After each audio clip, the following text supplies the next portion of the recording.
6 Minuten noch.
Fallen lassen, genau. Und respawn.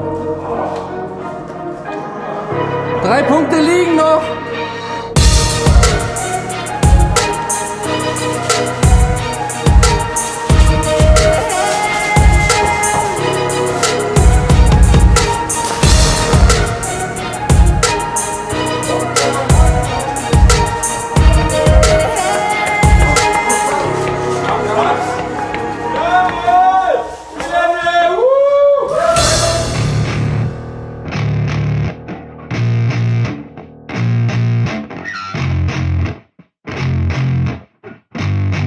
Yeah, I spit raps like a heart attack, fast fatal heart impact, past painful scars, in fact I blast tasteful bars and packs. I back up my actions, fact don't ask, grab reactions, jacked attack with every word, then act with class as they hear me snap. I got nothing to lose, cause I fought and felt the bruise, now I'm not the one confused, call the shots and they produce, I ain't lost, I'm finally loose, pick a new silver excuse, I need the views to boost me to a new abuse of being used. Everybody wants a piece now, y'all can rest in peace now, you're dead to me so peace out, remember you just... Linke Seite!